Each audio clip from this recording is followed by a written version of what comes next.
Golden State Media Concepts Baseball Podcast. We cover everything Major League, from spring training to the World Series. We've got your favorite club covered, from New York to Boston to LA. This is the Golden State Media Concepts Baseball Podcast.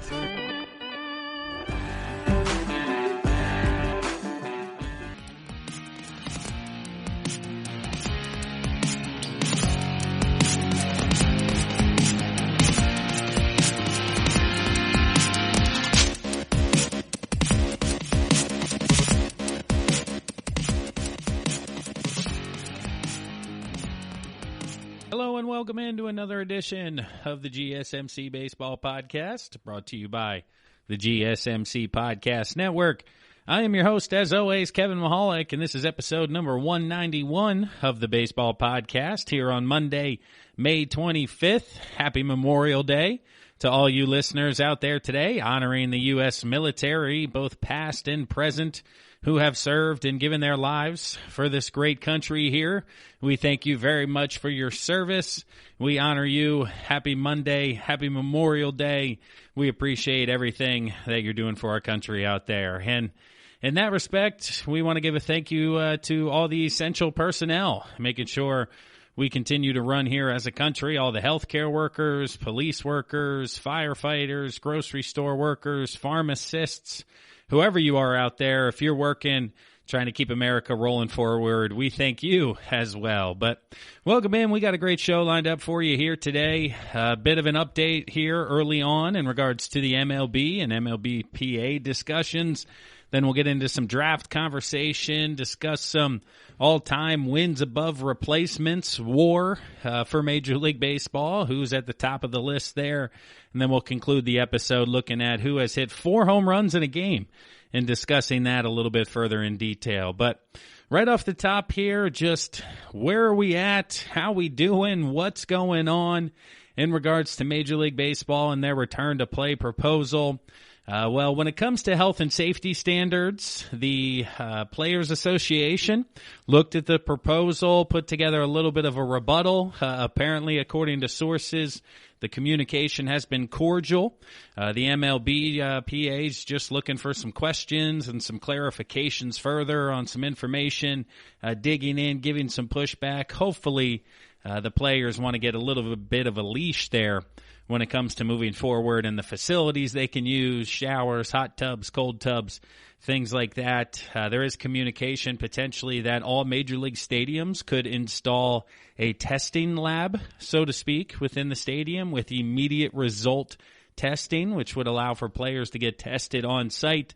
And thus, if a negative result comes back, hopefully getting some loosening in the restrictions when it comes to the clubhouses and high fives and fist pumps and things along those lines. And for those of you sports fans who watched the golf outing this past weekend, Tiger Woods, Peyton Manning against Phil Mickelson and Tom Brady, there were a few fist bumps exchanged, a few forearm daps given to each other. They stayed away from the high fives, the handshakes, things like that, just continued to kind of be smart with how they were interacting and engaging with each other, and that's essentially what baseball's looking for. I mean, fist bumps, come on, we're all going to be touching the baseball eventually that's being tossed around. It's just a matter of what is overkill at that point and what continues to be smart here. But the big news coming out of this weekend, and if you're listening to this after May 26th, Tuesday, you're going to have spoiler information in regards to what's coming forward, but sources say that a new proposal will be sent from the owners to the Players Association in regards to the money conversation and the financial compensation that comes with this pandemic and what the teams are trying to do moving forward. Now, there wasn't exact detail in regards to what the owners are thinking now in this updated proposal, but sources say that the union, in whatever they get, is expected to counter in prorated salaries and deferred money. So what does that mean? It essentially means that they are going to work with their prorated salaries, to which they previously agreed upon, or this would be the ideal scenario for the union, even if all of that money doesn't need to be paid out immediately. If you, again, easy numbers, $100 million for the year, now you're going to make $50 million. Well, they want you to take 50% of the $50 million, so you say, okay, you owe me $25 million for this year based on the prorated 82 games. Well, you then owe me the additional $25 million. We'll take that in 5 years from now, 10 years from now, when the economy has hopefully bounced back, things are back on the upswing, stadiums are back full, you're back to a money-making machine as a Major League Baseball team, you can then pay me that $25 million with 5% interest, 10% interest, whatever that number they agree upon is. Or you could say you owe me $5 million for 5 years at that point, plus 5% interest every year on that contract. Just think about the Bobby Bonilla Day that comes up every summer here, and not too far from now, I think we may see it again. But he gets $1.6 million from the Mets still every year in deferred money on his contract from back in the 90s. Another gentleman with a ton of deferred money is Max Scherzer. He signed, I think it was a 7-year deal, but he'll be paid over the course of 14 years. So they were able to essentially half the money when it's going to Max Scherzer. Hearing Bryce Harper talk recently, the Nationals offered him a lot of deferred money. And there are pros and cons to deferred money as players. Yes, it's continued income longer in your life over more of a sustained period of time. But on the opposite side of things, if you get that money up front and invest or use it wisely, you can accrue a ton more interest than will be paid out at the end of the contract. So comparatively speaking, if used correctly, the money you could make and should make off of what they would pay you up front would be exponentially more than that deferred money on the back end. But from the player side of things, in the middle of a pandemic, it's a guaranteed way to get the money that they're due to them, and they feel that it's a nice compromise because in the short-term immediate future, the owners won't be liable or accounted for that type of income or that type of money. And if the owner's hardships or their future is 2021 and continuing there, which we're going to get into in our second segment, talking more about how this pandemic's going to affect baseball over the course of a few years and not just this summer. But if that's the case, that's where the players could agree upon, again, a date that's extended, 2025, 2030. Whatever these clubs want to do, whatever their economists are saying that the future and the prediction is looking like when the economy bounces back, that's when you can pay me my money. Just owe me a little bit more. And I'll save you up front. You'll pay me more later. People understand how that could potentially, be an agreed upon subject. But that would be a total victory for the players, which has never happened over the course of their collective bargaining agreements with Major League Baseball. People know this is one of the more contentious relationships in regards to the PA and the actual league organization. So, again, no word on what the owners are looking to propose initially. I don't think it will be that deferred money, hence the reports coming out that that's what they're going to counter with. But it does seem to be, in communication within Major League Baseball, is becoming louder and louder that they understand that a revenue split or a 50-50 compromise is just a non-starter with the players. And ultimately, the goal and what needs to happen is getting baseball back on the field as soon as possible. Once again, this past weekend, we saw golf for the first time back on television, and it wasn't even the most riveting of entertainment, but I was watching it, and I was very much enjoying it. That's how starved we are as a country looking for any sort of live-action sports, live-action entertainment. And to be able to have golf come out now in a couple of weeks, that their return to play is in the middle of June, right around the time frame where baseball was looking to get back to spring training games, potentially even inter squads, but something that you can put on television to have the public be able to view and watch and feel good about ourselves is something that needs to happen. And because of this, that's why this upcoming week is a huge week for negotiations. Again, sources have come out saying that they're going to be talking on Tuesday the preview or what everybody's thinking. An agreement is not going to be made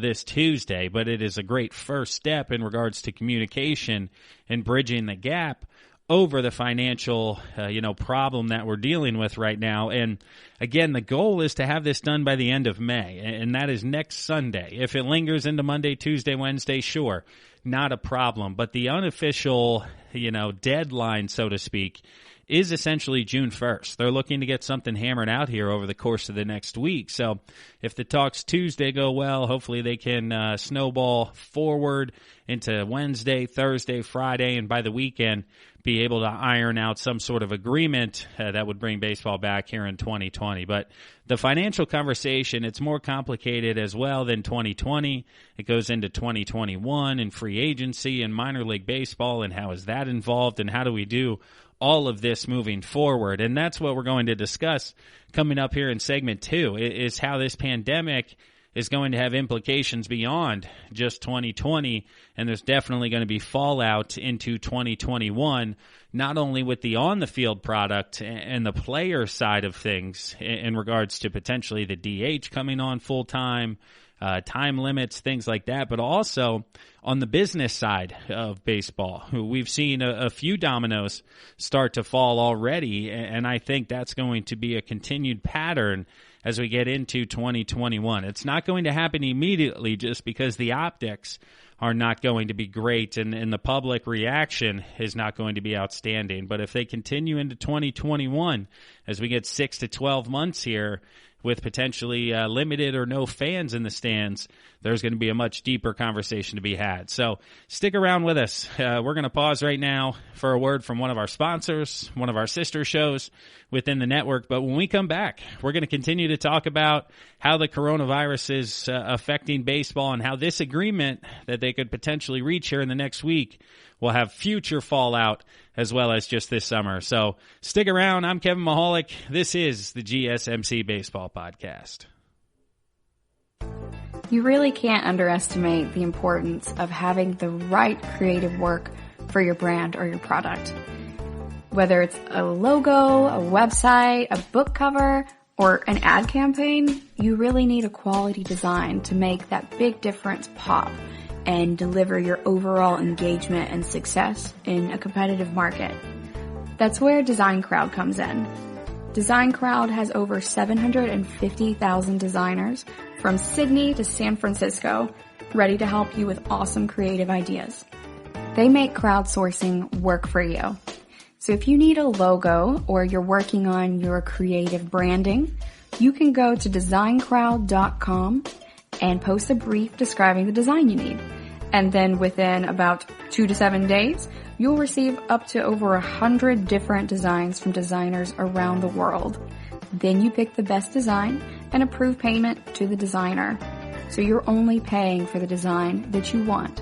It takes a lot of the guesswork out of freelancing and out of crowdsourcing.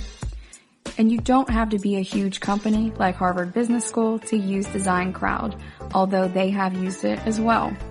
You can start a project on Design Crowd for as little as $99.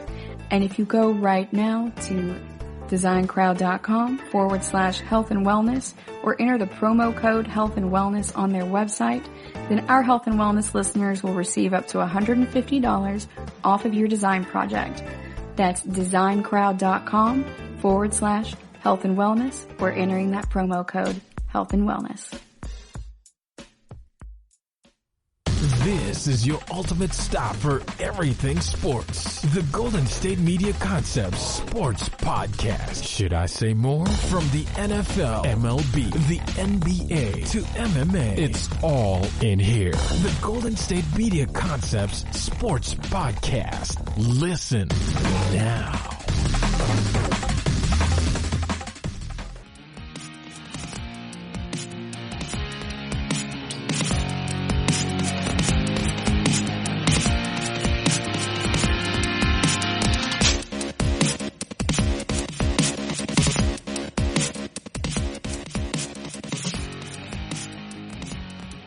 Welcome back to the GSMC Baseball Podcast, brought to you by the GSMC Podcast Network.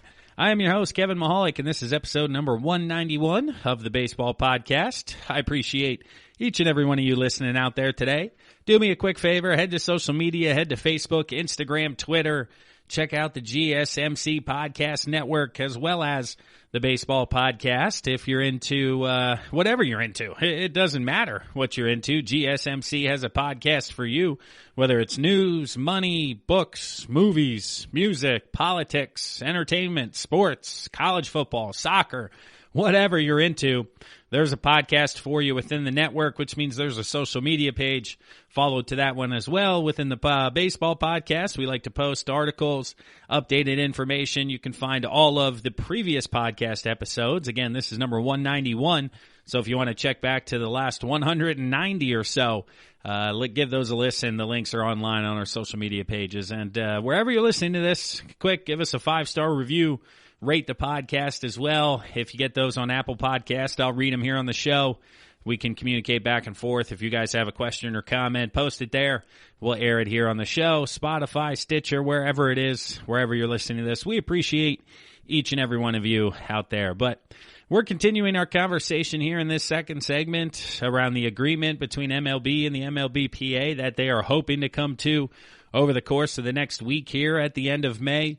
And I discussed a little bit earlier about how the ramifications will continue to roll over into 2021 and not just this summer. And a lot of that will have to do with fans in the stands and how much capacity they're able to get into these stadiums, because we've seen it here recently, and the team made the news, not in a positive way. The reaction at this time is always going to be a little bit negative when things like this happen, but the LA Angels are firing essentially almost their entire baseball operations team, and this comes leading up to the 2020 draft. It was effective immediately.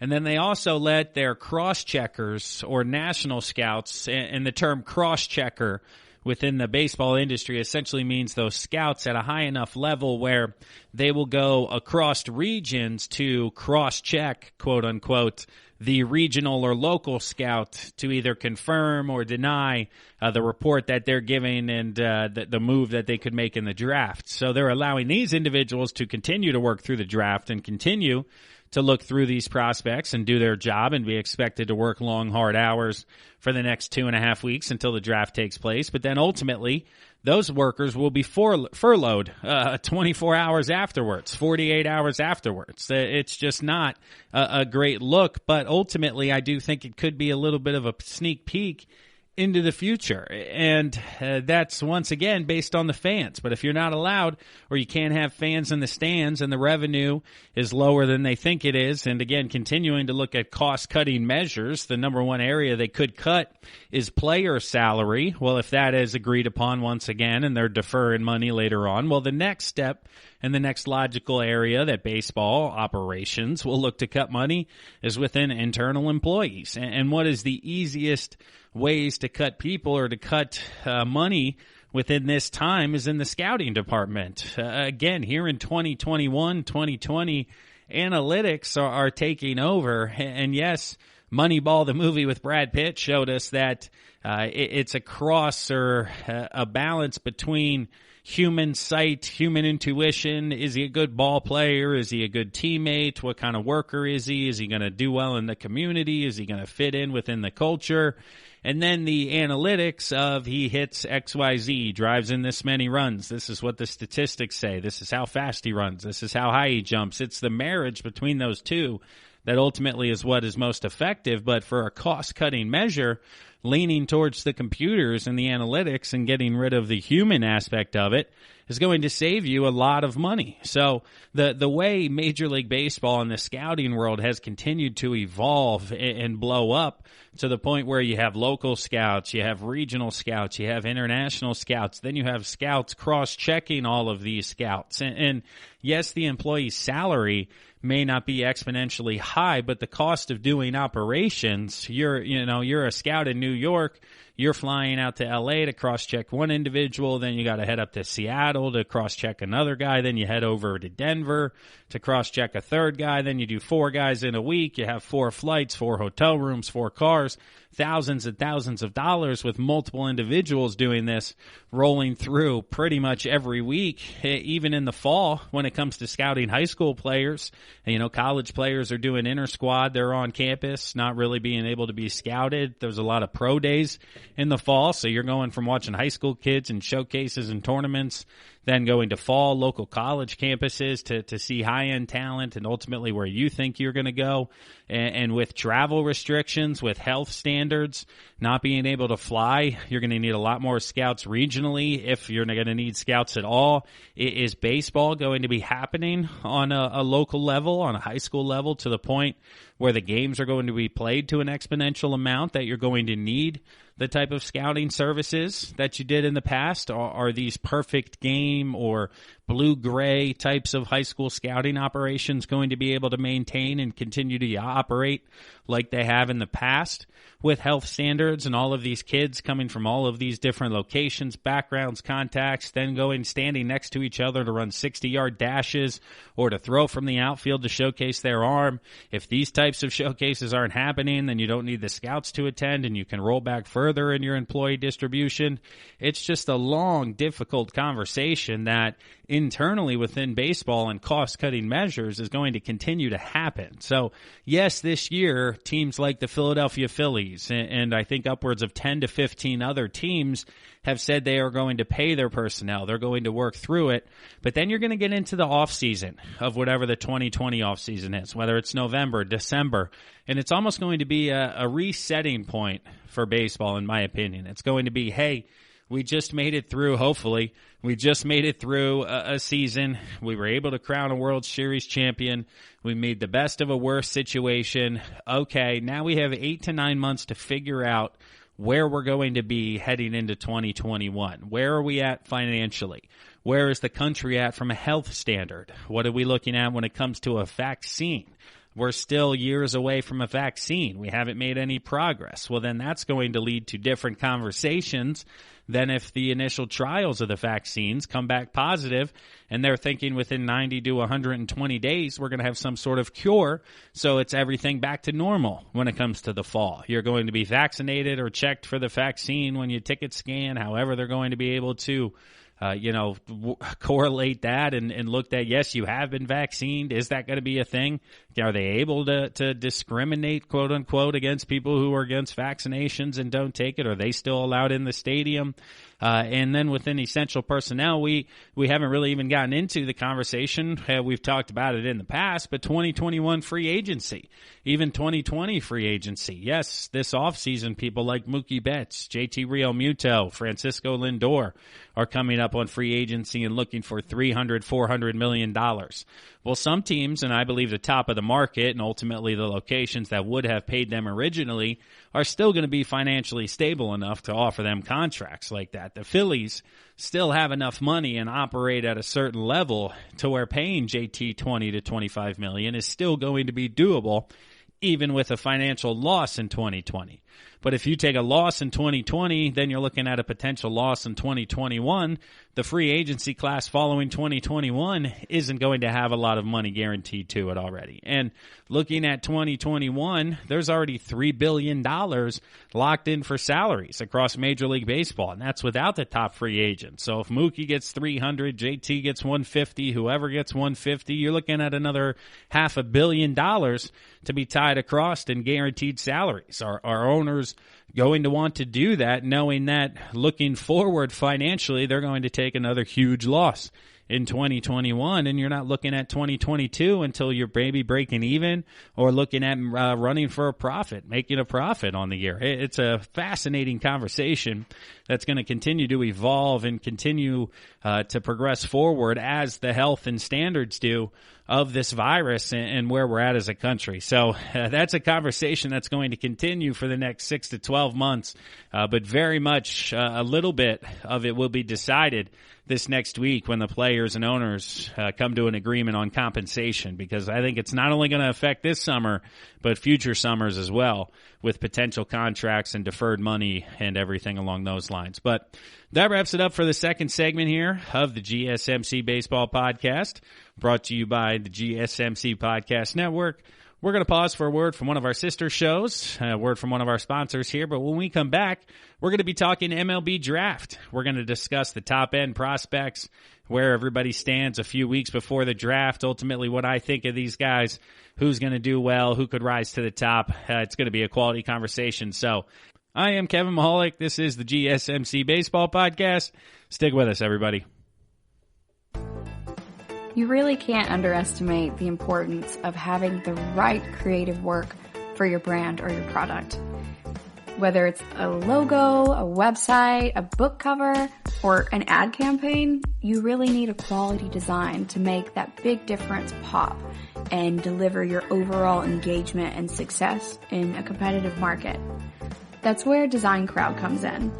Design Crowd has over 750,000 designers from Sydney to San Francisco, ready to help you with awesome creative ideas. They make crowdsourcing work for you. So if you need a logo or you're working on your creative branding, you can go to designcrowd.com and post a brief describing the design you need. And then within about 2 to 7 days, you'll receive up to over 100 different designs from designers around the world. Then you pick the best design and approve payment to the designer. So you're only paying for the design that you want.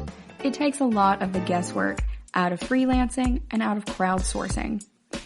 And you don't have to be a huge company like Harvard Business School to use Design Crowd, although they have used it as well. You can start a project on Design Crowd for as little as $99. And if you go right now to designcrowd.com/health and wellness or enter the promo code health and wellness on their website, then our health and wellness listeners will receive up to $150 off of your design project. That's designcrowd.com/health and wellness or entering that promo code health and wellness. Tired of searching the vast jungle of podcasts? Now listen close and hear this out. There's a podcast network that covers just about everything that you've been searching. Hey! The Golden State Media Concepts Podcast Network is here. Nothing less than a podcast bliss with endless hours of podcast coverage. From news, sports, music, fashion, cooking, entertainment, fantasy, football, and so much more. So stop lurking around and go straight out to the Golden State Media Concepts Podcast Network. Guaranteed to fill that podcast itch. Whatever it may be. Visit us at www.gsmcpodcast.com. Follow us on Facebook and Twitter and download us on iTunes, SoundCloud, and Google Play.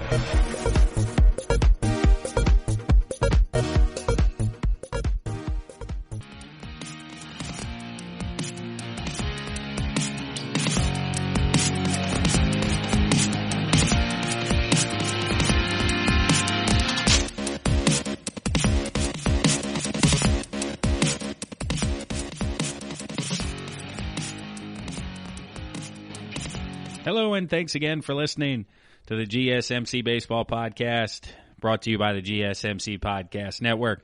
I am your host, Kevin Mahalik. This is episode number 191, and if you've listened to every episode, go to the comments section. Let me know. I want to give you a shout-out. If you've been here from the jump, from the start, I want to give you your praises because we very much appreciate you. And I know there's one or two of you out there, based on the numbers of who's been listening. I know one of you guys has been there from the start. So reach out to us. We'd love to give you a shout out. And if it's your first time listening, you know what? Do the same. Hit us up in the comments section, Apple Podcasts.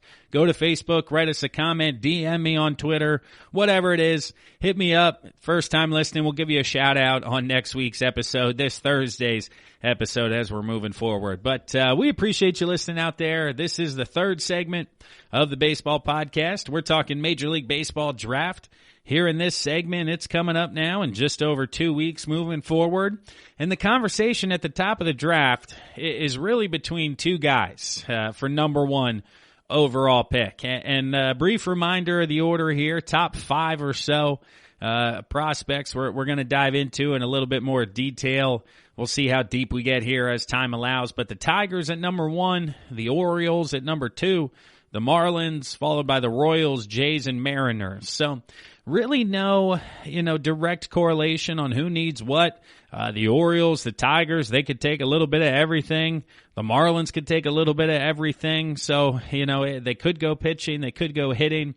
But the discussion around the top of the draft and number all has come down essentially to two individuals. Number one is Spencer Torkelson, first baseman for Arizona State, and number two is Austin Martin, a center fielder, could be an infielder depending on where the scouts are seeing him moving forward.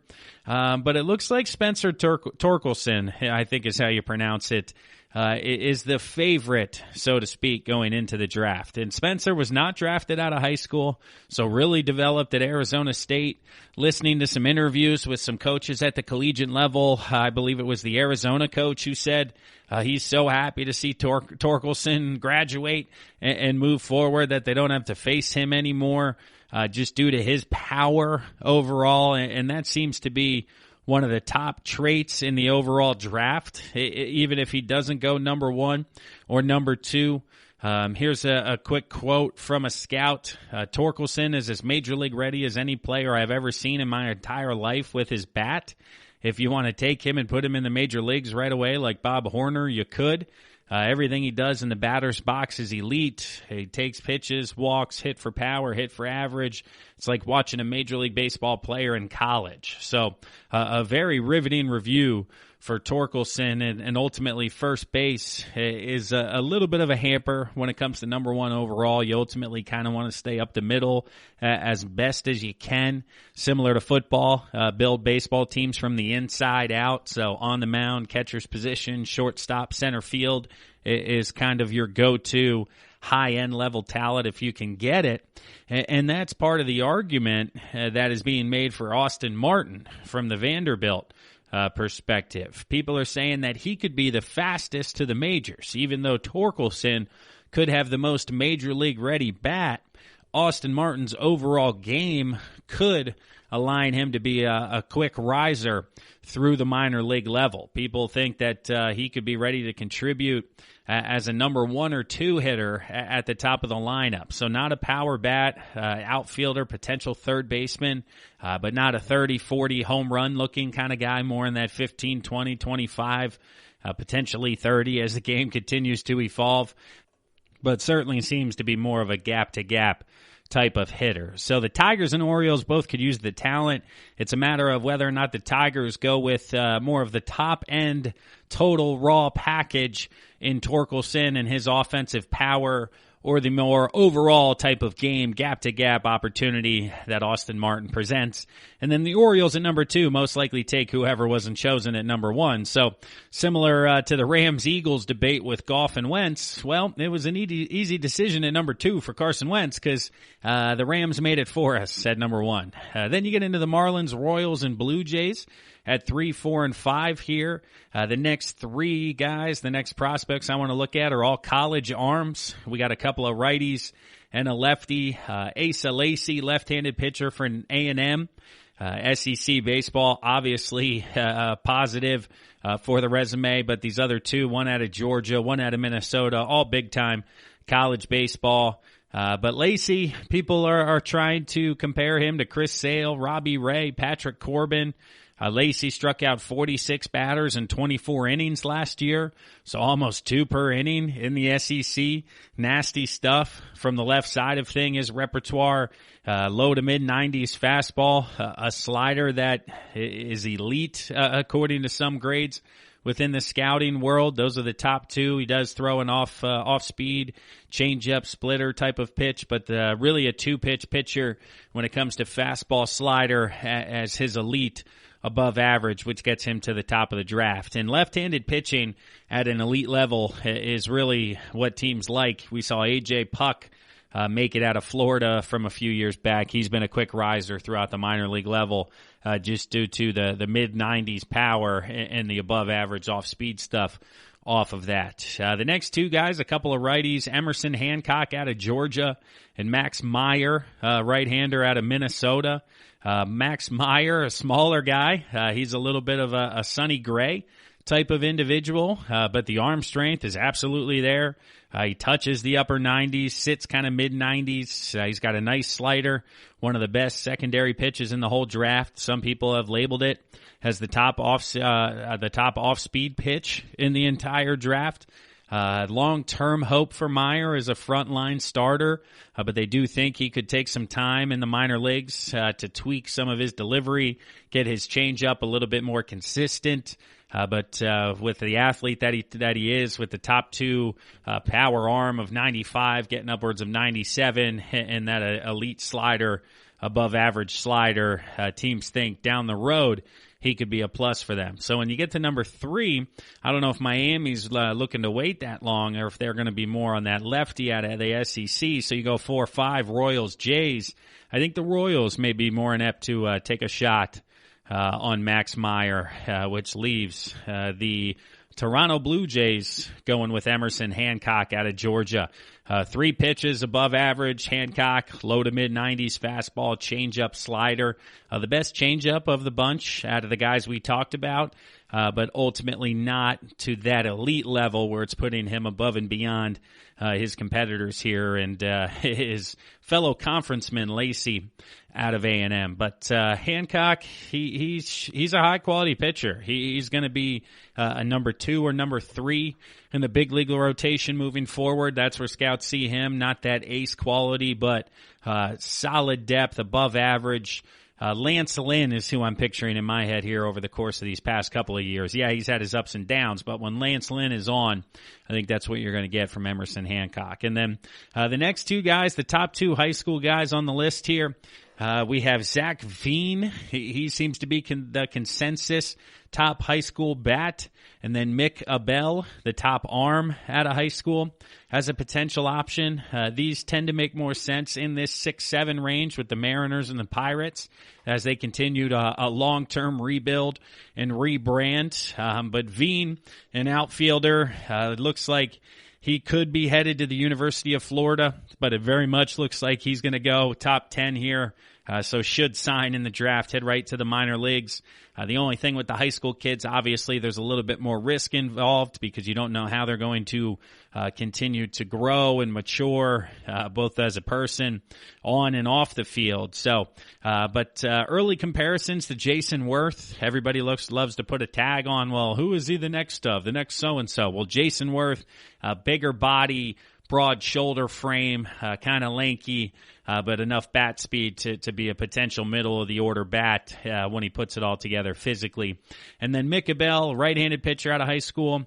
Let's see. He seems to become the highest prep right-hander since the 2017 draft. The last couple of years, there haven't really been high school arms that stood out. Yes, he didn't have a high school season, so it really prevented guys from scouting him this year in the spring. And again, now you're going off of junior tape and social media, potentially based on what you're looking at gaining here, whether how much did his velocity jump, how much did his slider improve. So a ton of risk here, which I think, again, makes him ideal for the Mariner Pirates type of draft process that we're looking at. But his fastball can hit upper 90s, slider, changeup. Anytime you got an 18-year-old kid pumping mid to upper 90s, you're certainly going to take a flyer on that one at the top end of the first round. But those were just a few guys, some names for you guys to keep an eye out on here in the upcoming weeks. We'll continue to run through the list of prospects, go through mock drafts over the next 2 weeks as we lead up to the June 10th draft that's happening virtually. But should be a good time. If it's anything like the NFL, I think we're in for a solid draft here. But that wraps up the third segment of the GSMC Baseball Podcast, brought to you by the GSMC Podcast Network. When we come back, we're going to be talking about position leaders in WAR for the entire career. Who has the most WAR at first base, at shortstop? I know you guys got some guesses, but I don't know if you're going to get everyone right based on the research I did. So stick around. I think you're going to want to hear that segment. I am Kevin Mahalik, your host of the Baseball Podcast. We'll be right back. Want to know the latest in soccer? Then listen to the Golden State Media Concepts Soccer Podcast. From MLS, the World Cup, and the Premier League, we've got you covered. The latest updates, the hottest matches, and news on the league's top players. It's the Golden State Media Concepts Soccer Podcast. David Beckham scores!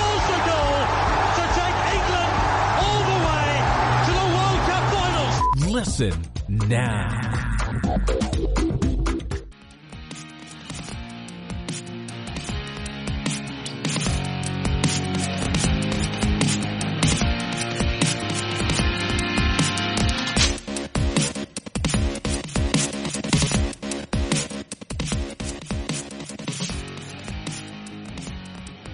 Hello and welcome back to the GSMC Baseball Podcast, brought to you by the GSMC Podcast Network.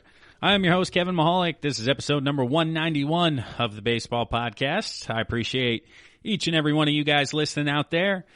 We've talked about the latest proposals and conversations between Major League Baseball and the Players Association, ultimately how ramifications of the coronavirus and this pandemic will be felt much beyond the next 3 or 4 months or so going into 2021 and as late as 2025 or even 2030 if we're talking deferred money.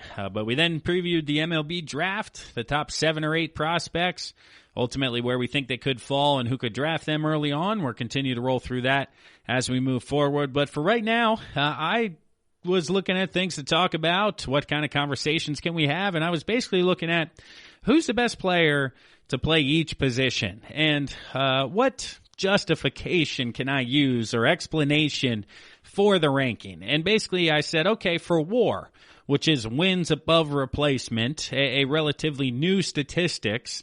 However, online supercomputers and models have been able to retroactively place WAR onto players such as Babe Ruth, such as Walter Johnson, and label where they think ultimately their career would be. So who's the best of the best? Overall total career WAR, and then actively, who has the most WAR? Those two categories, and I think what I found is going to be interesting conversation. So I want to discuss it with you, the listener out there. And we'll start by going around the horn, starting behind the dish at catcher. Who do you guys think has the most WAR for an entire career? Now, this one is relatively easy. I think a lot of you would get that, but it is Johnny Bench. Johnny Bench was at 75.2 for his career. Johnny had a heck of a career behind the dish. Not a lot of people are going to argue that one. He was a 2-time MVP, 14-time All-Star, did obviously very well for himself and is known as the best catcher of all time. But actively, this is a conversation that could evolve moving forward. But as of right now, it is Buster Posey. Buster Posey is at 41.8. But with the DH coming to the National League and Buster's concussion history and issues that he's had, I think he's going to be transitioning into that role moving forward. And I did write down designated hitter, so that would be an entirely different category for himself moving forward. But for right now, we got him behind the dish. Buster Posey at 41.8, your active leader. Johnny Bench at 75, your overall career leader. Then you go to first base. Active, we'll start there. A lot of people, I think, given a little bit of time here, would be able to figure that one out. That's Albert Pujols. He's at 100.8. A heck of a career for Albert, but 114.1 is where your winner comes in, and this is one of the retroactive statistics, and that's Lou Gehrig. Again, 114, sizable advantage, potentially Pujols, depending on how he plays down the stretch here, could close the gap. I don't think he'll be able to advance over Gehrig. Gehrig had one of the highest WARs for a season ever, and that was in 1927. Lou Gehrig, 11.8 WAR, his first of his 2 MVP seasons. And just for reference, Baseball Reference considers anything above 8 to be MVP caliber, and again, he was up around 12. Hit 373 with 47 home runs, 52 doubles, and 173 RBIs. Yeah, that'll get you up close to 12 when it comes to the WAR. But second baseman, your historical leader, Rogers Hornsby, 127.1. Led the NL in batting average and on-base percentage for 6 straight years back in the 20s, hitting a collective 397. My man could swing it back in the day. He had WARs of 9.9, 10.2, 10.4.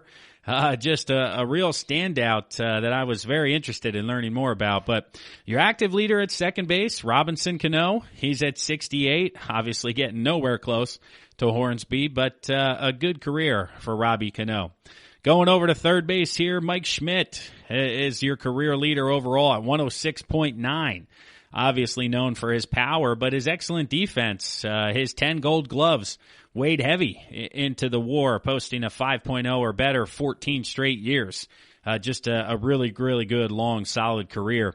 Your active leader, Evan Longoria, with 56. So, a little over halfway, but it doesn't look great there. Eddie Matthews was second at 96.2. So, a little bit of a gap from Mike Schmidt down to the next one. But over at shortstop, once again, rolling it back, Honus Wagner, 130.8. He's 10th all time on the list and a wide leader at shortstop over Cal Ripken Jr., who's in second place at 95.9. Wagner topped the NL and WAR 11 times from the years 1900 to 1912. So going all the way back. But the leader at shortstop in Major League Baseball was a name I wouldn't have guessed. If you would have given me a couple, I know you guys out there, you may get it depending on where you're from, but Andrelton Simmons at 36.3. I thought that was a low number for shortstops, but Andrelton Simmons, your active leader at 36.3 when it comes to shortstop position. So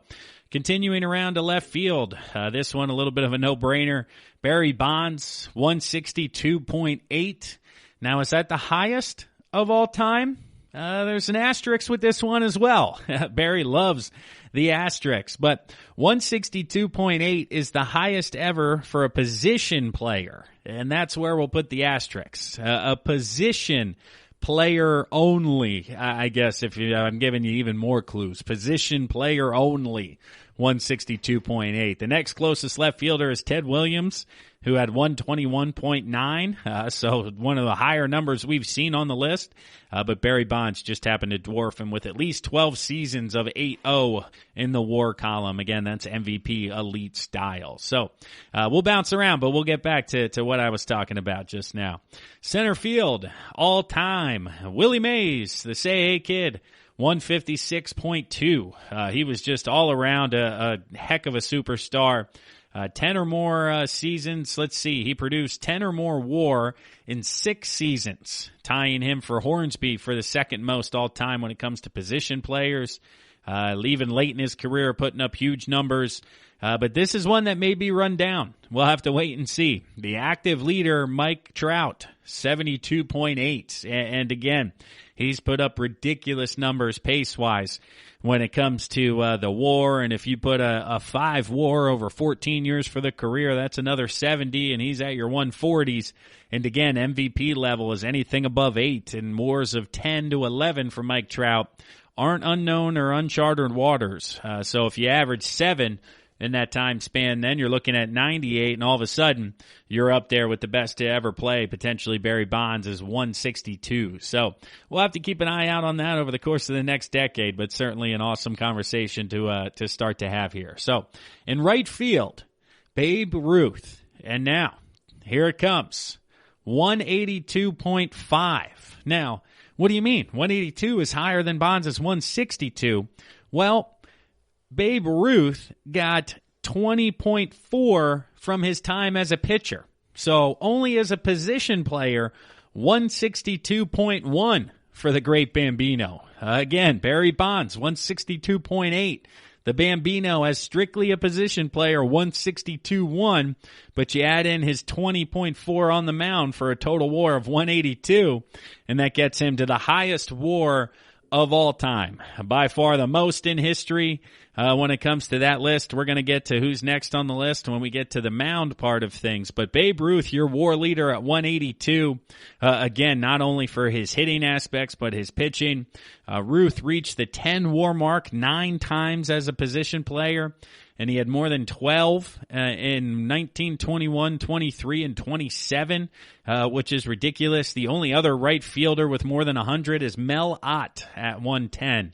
The guy behind the great Bambino. But your active leader in right field, arguably the second best player in baseball, Mookie Betts at 41.8. I don't think he's going to get to Babe's 182.5, but certainly a heck of a player and is going to be up there by the end of his career. So, designated hitter, we have Edgar Martinez, the best to ever do it, in my opinion. And again, WAR is basically saying that. David Ortiz is the all-time DH leader in homer hits and RBIs.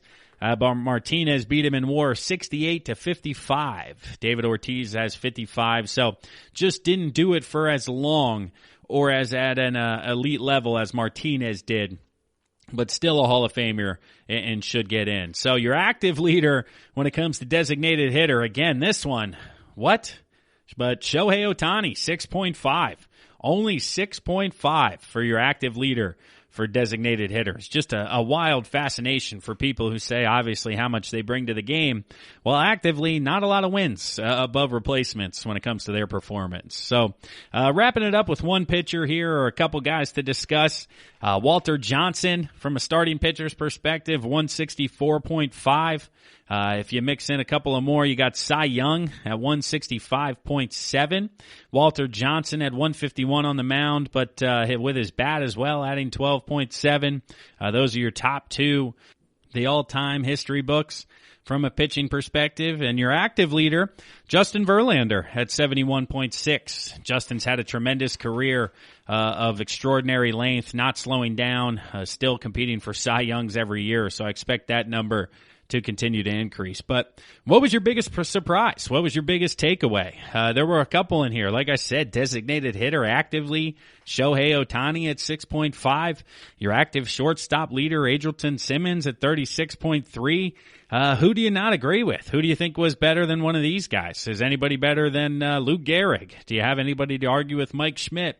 Give me your thoughts. Give me your takeaway. Reach out to us on social media or via the comment section. But that wraps it up here for this segment of the GSMC Baseball Podcast, brought to you by the GSMC Podcast Network. I'm your host, Kevin Mahalik. As always, when we come back, we're going to be talking about an update in regards to the simulation between Baseball Reference and Stratomatic. We're going to see where we're at come Memorial Day and if we're learning anything from the supercomputers. So stick around. We're going to pause for a word from one of our sponsors, one of our sister shows. We're going to continue the great podcast here when we get back. We'll talk to you soon. Are you looking to get your college football fix? Looking to get the latest news on your favorite school's team? The GSMC College Football Podcast is your ticket to all things college football. Join us as we talk college football from the national championship, the college rivalries, the bowl game, to the Heisman Trophy. To which conference is the best? We've got you covered for the Big Ten, SEC, Big 12, the Pac-12, ACC, and everything in between. Download the GSMC College Football Podcast on iTunes, Stitcher, SoundCloud, Google Play, or anywhere you find podcasts. Just type GSMC in the search bar.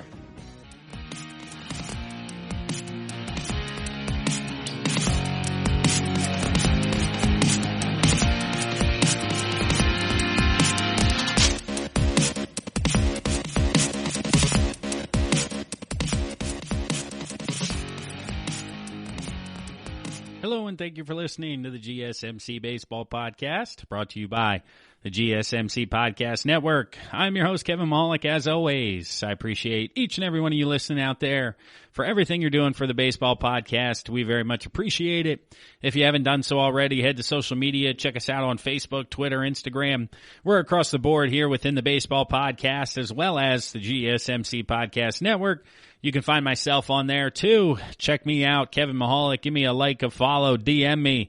We can communicate and get you guys some access to the show, as I want to make this a community effort. I want to involve you, the listener, as much as possible to get your voice heard, as well as mine out there. But this segment, we're diving into the simulations. We're talking Stratomatic, Baseball Reference. We're continuing to plug along here without real baseball to discuss. Hopefully there's only a couple weeks left of what we're going to be talking about here, but I like to see where the computers stack up and where we would be at the unofficial, I don't know, quarter pole, halfway point, whatever you want to call it. But Memorial Day is a really good sticking point to kind of see, hey, this is what we're looking at here. We're no longer into a couple of months. It's been almost 10 weeks. What you see is what you get at this point. And we're over 50 games in here. Going right into the standings in Baseball Reference, the New York Yankees have a lead at the top of the AL East over the Tampa Bay Rays, who would be in playoff consideration. Stratomatic has it flip-flopped. They got the Rays at the top with a 5-game lead over the Yankees, but either way, those two teams clearly the class of the AL East. Let's do it differently today. Let's go to the NL East. Let's go east to west. The Atlanta Braves, for Baseball Reference, up on the Nationals, but the Nationals and Mets possibly in wild card contention, over 500. The Phillies and Marlins, not so much. Stratomatic, they have Washington at the top with Atlanta in second. The Phillies right at 500 with an extended playoff. They could be in consideration, but in normalcy, not so much. So again, Washington and Atlanta, a two-horse race in the NL East. The AL Central, the Cleveland Indians and Minnesota Twins are out in front of everybody else in regards to Baseball Reference. The White Sox still above 500, but hanging on, starting to fade back into the pack here as we're moving along. Stratomatic for the AL Central, they have Cleveland at the top, and they like the Kansas City Royals as well as the Twins. Those two, both in consideration. They have Chicago and Detroit in the basement, but it is looking like Cleveland and Minnesota are potentially the two teams out of the Central that the computers like to compete here in 2020. The NL Central, Baseball Reference, the St. Louis Cardinals, but they do like the Pirates. Man, if the Pirates were 27 and 25 at this point, people would be very happy. But it's a 500 race. The Pirates, Reds, and Brewers all within a game of each other, all within 500 in the Central, with the Cardinals a little bit in front. Let's see, Stratomatic, they have the Cardinals out in front as well, with, again, a 500 race between Cincinnati, Chicago, and Milwaukee. So St. Louis is definitely the favorite from the computers in the NL Central. Going out to the AL West, let's see here. Baseball Reference has the Oakland A's still half a game out in front of the Astros. The Mariners still playing great baseball, according to them here, at 31 and 23. Very much involved in the wild card discussion. But the A's and Astros at the top of the list out west. Let's see, Stratomatic going to the AL West. They have Houston out in front, but Oakland very much involved. So Houston and Oakland out there. Seattle not so much with Stratomatic. Wild card standings and Stratomatic in the American League.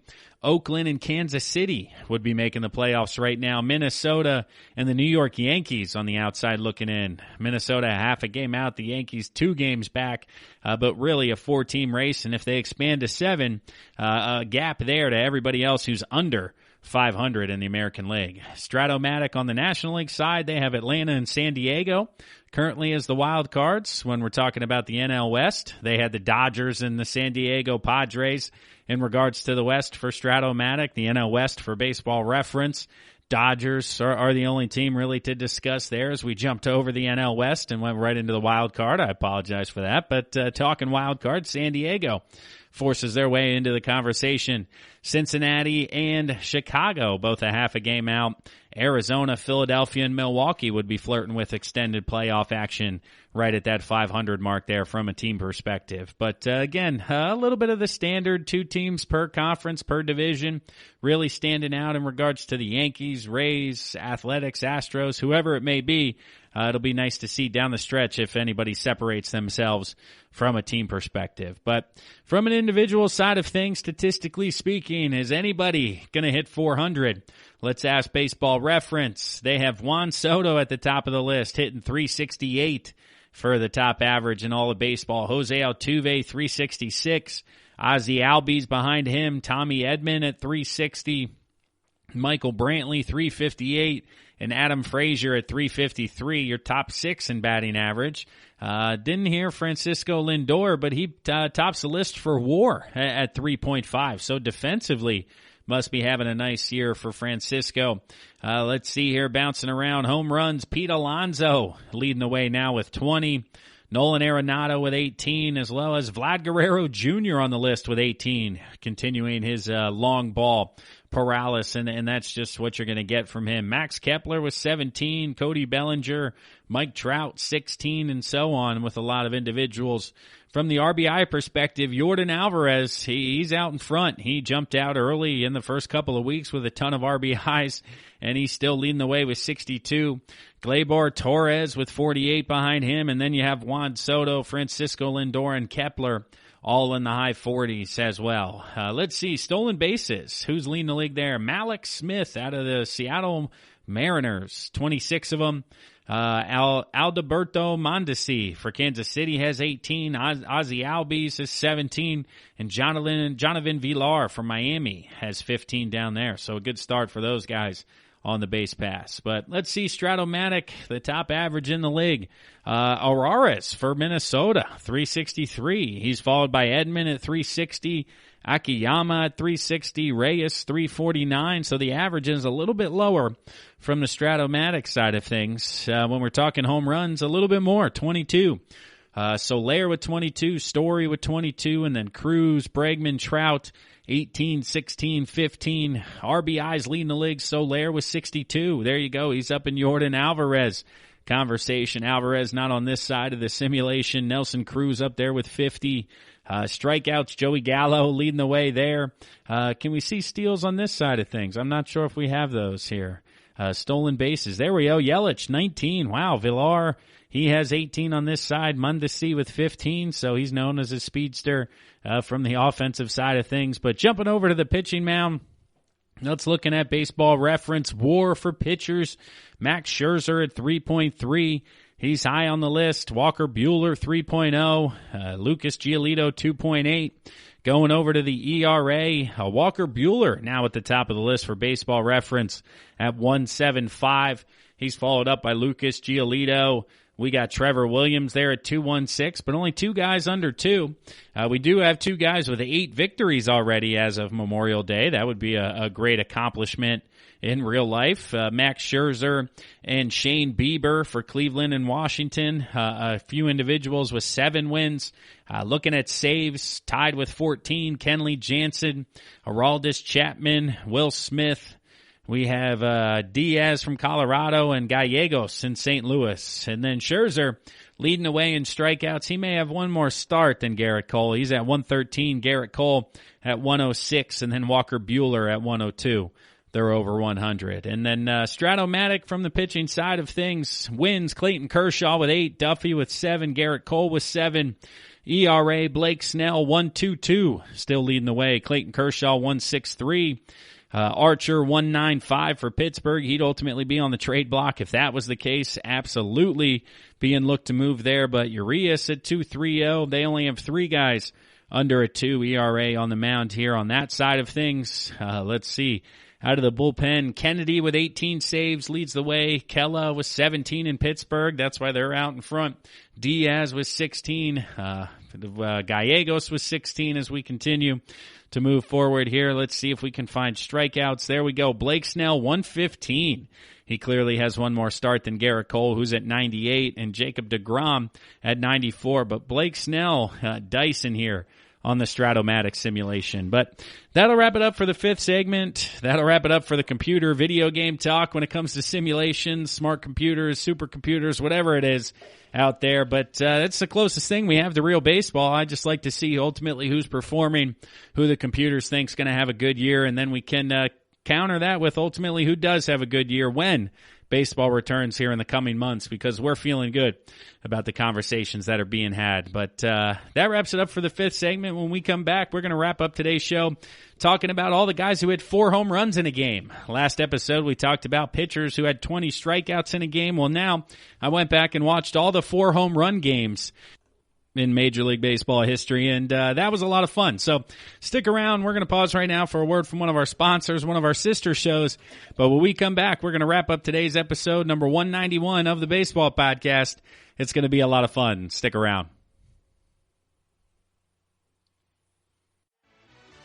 Are you looking for the very best NFL and college football podcast? Then check out the GSMC Football Podcast. Get the latest football news both on and off the field. From the NFL Draft to trades to the rumor mill to the NFL Combines. They got you covered. That's GSMCpodcast.com/football-podcast. Get updates on college rivalries, game day insights, and much, much more. It's football talk the way you want it. This show eats, sleeps, and breathes football. Don't forget to like them on Facebook and follow them on Twitter. Visit GSMCpodcast.com for more info.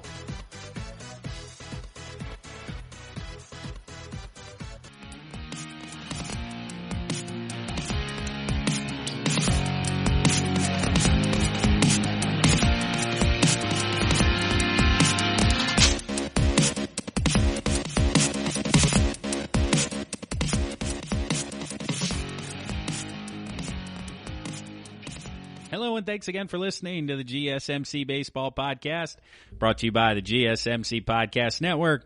I appreciate each and every one of you listening to episode number 191 of the Baseball Podcast. As we're wrapping up today's episode with our sixth and final segment today, we like to have a little bit of fun at the conclusion of each episode, kind of look at random things to talk about within the baseball world. We've jumped all over in the spectrum of what we could possibly talk about. But here recently, I've kind of found a niche of looking at past top performances, individual performances by players, and rewatching them on YouTube and kind of discussing them and breaking them down here a little bit in regards to my thoughts or reactions to what happened. So on last week's episode, we discussed the 5 times Major League pitcher has struck out 20 guys in one game.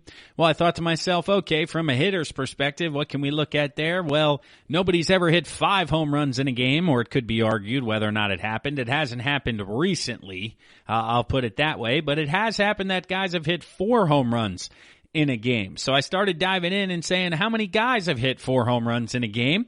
And looking at the list here, we have 2, 3, 4, 5, 6, 7, 8, 9, 10 guys who have done it since 1961. And I thought that would be a good conversation to have with you guys out there. Let's talk about each one of them. Can you remember them? Do you remember where you were when they happened? Going from most recent all the way back to 1961, but the most recent individual to do it was J.D. Martinez. He was a member of the Arizona Diamondbacks when he did this before he signed his contract with the Red Sox after being traded out there. He did it at Dodger Stadium September 4th, 2017. And JD was a lot of fun to watch because he hit a couple of his out to center, very much staying through the baseball. It was, again, he just pounded, I think it was 30 through 34 or whatever the math is that he hit at that point in the stadium in September, but certainly upped his value going into the offseason and relaying that into a huge contract with the Red Sox, just mashing baseballs. But that one was fun to watch. But before that, it actually happened earlier that summer. It happened twice in the summer of 2017. And an unlikely hero, if you want to call him that, but Scooter Gennett. He did it at home in Cincinnati for the Reds as a member of the Reds. He was the first Red ever to accomplish the feat. June 6th. Shorter, smaller little guy, just ran into a ton of fastballs that day. Took one out opposite field later in the game. That was impressive. Elevated fastballs, able to stay on top of them and drive the baseball and not just hit pop-ups or fly balls to the outfield. So Scooter Gennett does it in June. J.D. Martinez does it in September of that year. But a quality year for the long ball in 2017, that's for sure. Before that, it had happened 5 years ago, 2012. Well, 8 years ago at this point, 5 years before 2017. But May 8th, Josh Hamilton did it in Baltimore. Hamilton was a member of the Texas Rangers at the time. These were less impressive because Josh hit a couple of wall scrapers. Now, I'm not taking anything away. Hey, if it goes an inch over or 400 feet over, it's a home run.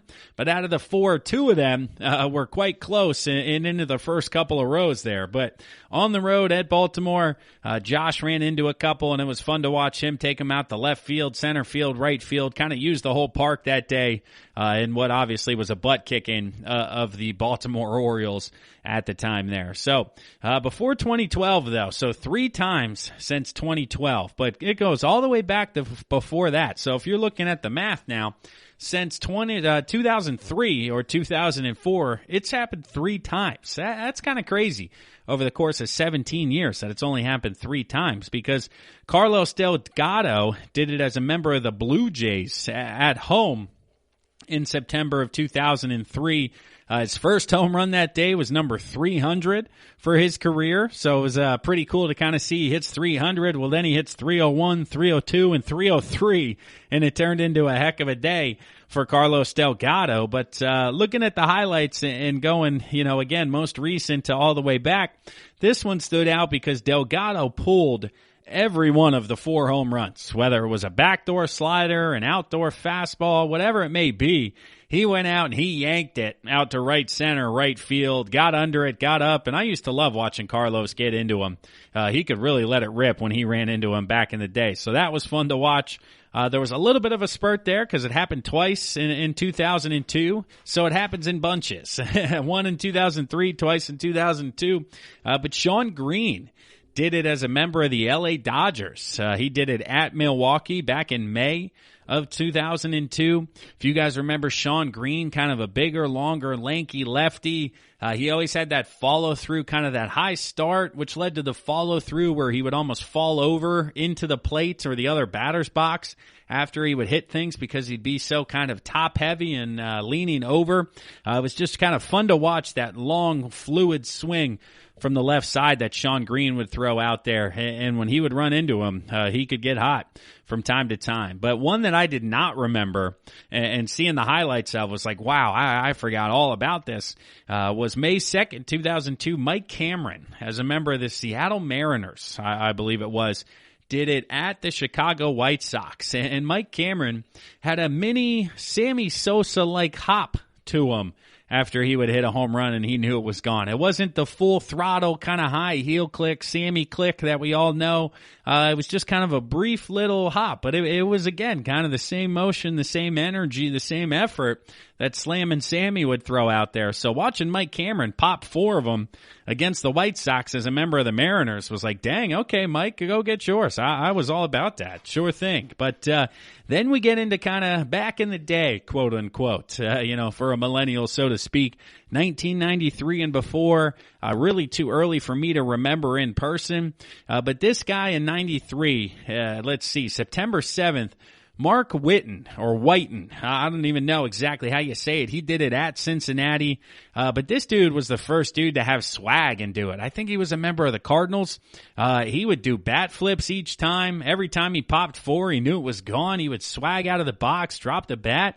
It was really the first time I kind of looked at him and was like, damn, Mark's ahead of his time. He's pimping these home runs in 93 like it's 2020 in the World Baseball Classic. I guess when you hit 2, it's like, okay, cool, I'm going to go for 3. He got it.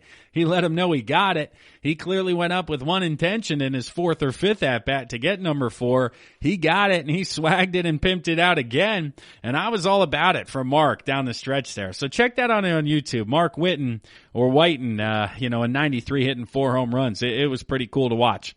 Then you go back to 86, Bob Horner. He did it at the Braves as a member of the Braves in July of 86, a big righty. Ran into a couple of fastballs back in the day. Before him in 1976 was Mike Schmidt. He did it at Wrigley as a member of the Phillies back in April. It was early on at Wrigley, got hot, hit a couple into the bleachers. His 4th one looked like a double off the bat, but got into the net. That leans over the fence out there in the outfield, and that counts as well. So wasn't impressive, all 4 of them, but they got out of the park. And then all the way back to 1961, Willie Mays at Milwaukee, April 30th, 1961, hit 4 homers. So in the last 60 years, coming up here next summer, it's only happened, like I said, 10 times. And when it comes to righties and lefties out there, if you've been following along, the lefties have gotten hot recently. 4 out of the first 5 on the list in regards to 61, 76. So Willie Mays, Mike Schmidt, Horner, Mike Cameron, they're all right-handed. Whiten was the only lefty of the list. But most recently, 4 out of the last 5 were lefty. Sean Green, Delgado, Hamilton, and Scooter Gennett all did it from the left side, with J.D. Martinez from the right side in 2017 being the most recent to do it and being back on the right side. Ultimately breaks down to 5 righties, 5 lefties, but it's a game of runs, and 4 out of 5 lefties have done it here most recently. But I'm open for suggestions moving forward, moving into Thursday's episode, next Monday's episode. What do you guys want me to bring up? What do you want me to discuss? Maybe I'll look at the most stolen bases or most doubles, whatever's most impressive, and then I like to watch the YouTube highlights and just kind of relive and break down ultimately what I saw. But hopefully you guys enjoyed today's episode. I had a lot of fun bringing it to you out there, the listeners. Once again, happy Memorial Day to all you military members listening, or all you family members of military members, both past and present. We salute you for your service. We thank you for your service, continuing to allow America to be the best country out there moving forward, as we're obviously going through some things as a country, but we're doing our best, and our best foot is rising to the top, as we see with all the essential workers and all the good things that are happening out there, and people being good people and good Samaritans and helping each other, and trying to flatten the curve and stay home and do what's best for thy neighbor, and helping everybody out there as well. But I appreciate each and every one of you guys listening out there. Every episode you listen to, I really do appreciate it. Because of you listening, I'm able to give you guys this content, get behind the microphone, and kind of take a reprieve from everything going on in the world and just talk baseball for a little over an hour. You don't know how much that means to me. So I really do thank you, and I really do appreciate it. But that wraps up episode 191 of the Baseball Podcast. I am your host, Kevin Mahalik. As always, head to social medias. Like, subscribe, rate, review, do all of that online. We very much appreciate it here. But that'll do it for today's episode. I'll talk to you guys again this Thursday. Enjoy your night. Hopefully you had a great holiday weekend, and we'll talk to you soon. Thanks again, everyone. You've been listening to the Golden State Media Concepts Baseball Podcast, part of the Golden State Media Concepts Podcast Network. You can find this show and others like it at www.gsmcpodcast.com. Download our podcast on iTunes, Stitcher, SoundCloud, and Google Play. Just type in GSMC to find all the shows from the Golden State Media Concepts Podcast Network, from movies to music, from sports to entertainment, and even weird news. You can also follow us on Twitter and on Facebook. Thank you, and we hope you have enjoyed today's program.